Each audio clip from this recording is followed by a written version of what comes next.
Good morning. It's been a while since I've done a video, so I thought what I'd do is give you a quick update on what we've been doing in the workshop. It's been really busy in the workshop over the last few months and I really haven't had time to put together a video, but this is going to be a good update. So let's swizzle. That is a Subaru crankshaft 2.5 STI nitrided crank out of this Subaru Impreza Sti. How did we get to that point?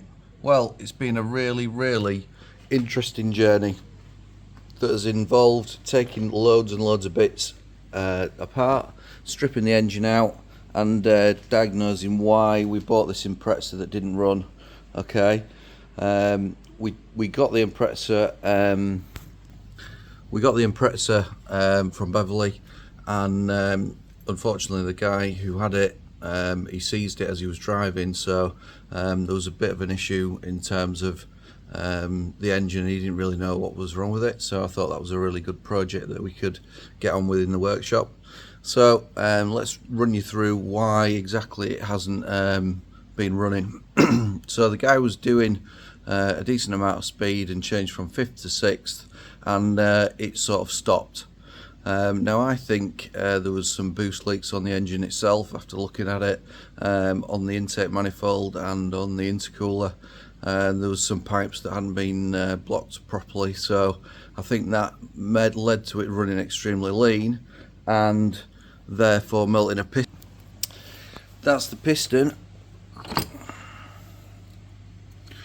So you can see how the crown's started to melt, and then it's gone down the side of the crown, melted the rings, and then seized up in the block.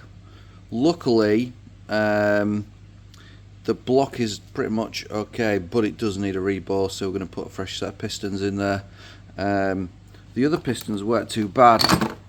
However, there's quite a lot of sooty stuff on the top, which does look to me, I'm going to look at the injectors as well and make sure that they're not they've got the right spray pattern and things like that on them, so we're going to get those tested. In there are the bearings, which weren't that bad. The main bearings weren't down to copper, they were still on the silver lining. They were pretty rough. The big end bearings were down to copper as well, if you have a look on that. So that's led to it tightening up. I think it's got really hot, melted a piston. That heat's then transferred down into the conrod, and then unfortunately it's seized up. So let's have a look at the bits that we've got. As I said, the crankshaft isn't that bad at all. Being a nitrided crank, they're really hard. This bearing here, main bearing, is okay. I've test fitted another conrod on there and it fits okay and nice. I've got plastic gauges coming just to check that. These are all, the mains are all okay. There's only one that's got a little bit of a ridge on that one, but you can hardly feel it with your fingers, so that's the only one that's worrying me, is that one there. But I'm going to take it to a place in Rotherham Engineering Supplies, which Norton Tuning Solutions has recommended, and we'll get that polished up. Hopefully that should go. If not, we'll just get another crank, because it's about 340 quid from ICP, Import Car Parts, which are an amazing place. If we look at the blocks, the actual blocks, these are ready to go off on Monday. The one that had seized up was that one there. Okay, can't really see that on there, but there's some pictures on one of my shorts. So the blocks are all stripped, all the oil galleries are open. They're going to be hot chemically cleaned, bored 1/2 mil bigger, and then honed to suit, and then we're going to fit the rings and grind the rings to get the best ring gap that we can do when we start assembling the engine back together. I've got another set of rods that we can use, so hopefully that's the bottom engine sort of sorted really. We'll have new pistons, new rings from ICP, new set of ACL race bearings. The crank should be fine, and then we're going to start looking at the heads. So Monday, all that lot and the crank and the crank and the heads, no, the crank and the block halves are going off to get sorted, and then we're going to start working on the heads. Now, being a AVCS engine, we have these pulleys on the front, and they have oil in them, and it comes from the back of the back of the crank camshafts, and there's some sort of timing thing in there. I need to get a bit more genned up on that side of it and how the AVCS works. I think it works with a solenoid there, and there's an oil feed, and then it'll vary the valve timing accordingly. There's a head gasket that was on it, which is Victor Rhines, so it looks like it's had head work at some point, probably had head gaskets done. We're going to put some Fuji Racing ones on, or Cosworth ones, depending on which ones we can get at the time when we put it back together. So they're the AVCS pulleys. That's the STI cylinder heads, or one of the cylinder heads. So I've left all the lifters in. We're going to disassemble those later today, take all of the pipes off, take all the pressure sensors off, take all the sensors off like this, and get them ready to take up as well, because they need skimming. And I think what we're going to do is actually take the valves out as well. They're the camshafts, inlet and exhaust. They've got massive lobes on, big lobes, to give you a good amount of lift. And obviously the bit that's sticking up, that's higher than the base circle, which is the distance across here, gives you the amount of valve lift. These are the head studs, or head bolts. We're going to refresh them, probably put some ARP ones in, and get it looking pretty much like brand new. So that's one of the updates.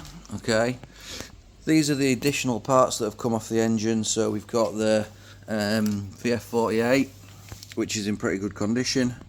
All of the cam covers, they're all in a box there. Exhaust manifold, it has got a like a Harvey Smith up pipe on it. So this up pipe here is split. So it's split under there. Someone's put a new up pipe on it. It's quite a nice one actually. It's not that bad. It's got quite a decent size on the up pipe. A lot of the up pipes tend to be quite big at this end, which means you don't get the boost. Well, not the boost, but the spool up. So that should be. I'm going to keep that part. Headers wise, they're the standard headers, STI headers. I've got a set of wrapped ones, so I think we're going to go across to the Fuji Racing ones that we've got. But that might we might need to change the up pipe on that. So I'm in the middle of deciding whether we stay with the stock headers or whether we go with the different ones. That's the sump, pickup pipe, windage tray.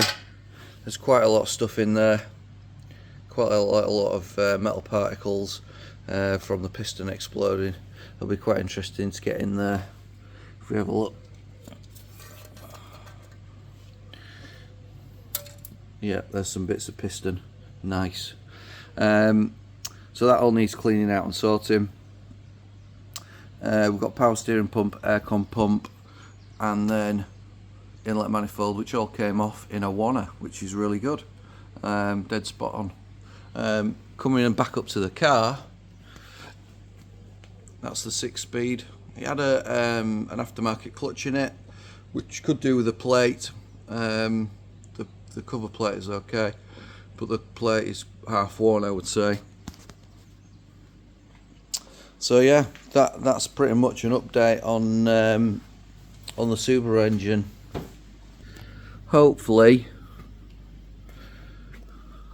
over the next few weeks, you're going to see some more videos when we get the blocks back from Rotherham Engineering Supplies, and you'll see us start to assemble it, which is my favourite part. I do like Impreza engines. There's something quite nice about putting them back together. We've also got a Mini in the workshop, this one, and that needs sills. It needs quite a lot of restoration work, so we're going to be doing that as well. So that's going to be another episode that you'll see over the next few weeks. There's some nice wheels off it, the bowlers. I quite like those, a good colour. So yeah, hopefully in the next few weeks we're going to get this sorted, get it up and running, and then I'll be out and about in it and do some track days, because I think it'll be quite good being a 6-speed. It's got a DCD gearbox or DCCD gearbox, so we can have a play with that. I haven't had a play with one of those.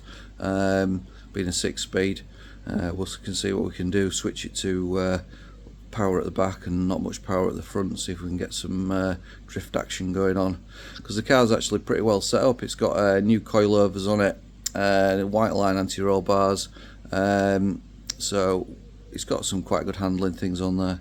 So that's us sorted, happy. Right, have a good Sunday, and I hope you haven't lost the hour, which I have, unfortunately, because the clocks have gone forward. Okay, see you later, bye.